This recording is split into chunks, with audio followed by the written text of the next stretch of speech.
నిన్నటిదాకా ఒక లెక్క, ఇవాల్టి నుంచి సభలో ల్యాండ్ లెక్క. హిల్ట్ పాలసీపై ఇవాళ అసెంబ్లీలో చర్చకు సర్కార్ సిద్ధమైంది. మరి పొలిటికల్ ప్రకంపనలు రేపిన హిల్ట్ పాలసీపై సవాళ్లు ప్రతి సవాళ్ల రీసౌండ్ ఉంటుందా?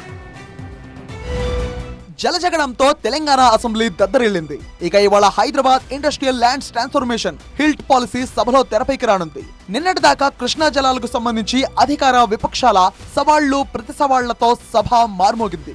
అదే దూకుడుతో హిల్ట్ పై విపక్షాల విమర్శలకు ఆరోపణలకు కూడా ధీటుగా సమాధానం ఇచ్చేందుకు రేవంత్ సర్కార్ సిద్ధమైంది. ఇవాళ బీఆర్ఎస్ ఎమ్మెల్యేలు సభకు వచ్చినా రాకపోయినా అసెంబ్లీ వేదికగా హిల్ట్ పై ప్రజలకు క్లారిటీ ఇవ్వాలని నిర్ణయించింది రేవంత్ సర్కార్.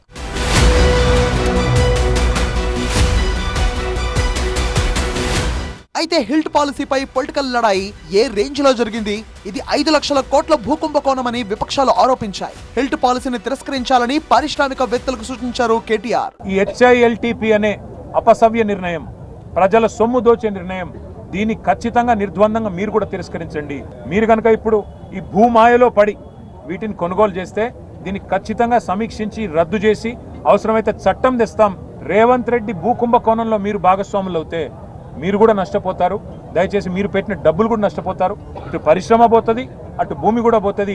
ఎటు కాకుండా మీరు పోతారు. ముందే నేను మిమ్మల్ని అప్రమత్తం చేస్తున్నా అని చెప్పి కూడా తెలియజేస్తూ, ఓఆర్ఆర్ లోపల ఉన్న పరిశ్రమలను తరలించాలి అన్న పాలసీని గత ప్రభుత్వమే తెచ్చిందన్నారు మంత్రి పొంగులేటి. కాకపోతే వాళ్లలా కాకుండా తమ ప్రభుత్వం ఒక సమగ్ర విధానంతో జీవోను తెచ్చిందన్నారు. ఈ ఇండస్ట్రియల్ జోన్లో వేలాది ఎకరాలని మీ నాన్నగారు మీరు మంత్రులుగా ఎంఐడి మంత్రులుగా ఉన్నప్పుడు కన్వర్షన్ చేశారు.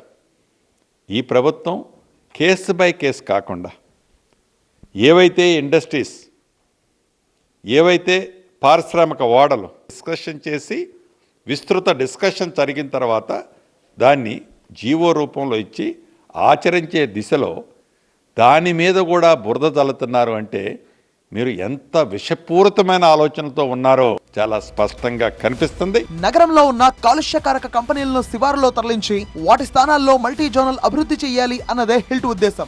ఓఆర్ఆర్ లోపల 22 పారిశ్రామిక వాడల్లో 9,292 ఎకరాల భూములను గుర్తించారు. వాటిలో 4,740.14 ఎకరాలు ఆల్రెడీ చదును చేసి ఉన్నాయి. ఆ ప్రాంతాలను మల్టీ జోన్లుగా అభివృద్ధి చేయాలని ప్రభుత్వం నిర్ణయించి విధి విధానాలకు సంబంధించి జీవో కూడా జారీ చేసింది. ప్రజాశాంతి పార్టీ నేత కేఏ పాల్ ప్రభుత్వ జీవోను సవాలు చేస్తూ కోర్టును ఆశ్రయించారు. ఇక పాలసీ విధి విధానాలు లీక్ అయ్యాయి అనే వివాదం కూడా చెలరేగింది. ఈ నేపథ్యంలో సభకు ఎవరొచ్చినా రాకున్నా సరే హిల్ట్ పాలసీపై వాస్తవాలను, ఉద్దేశాలను అసెంబ్లీ వేదికగా ప్రజలకు తెలియజేయాలని ప్రభుత్వం నిర్ణయించింది.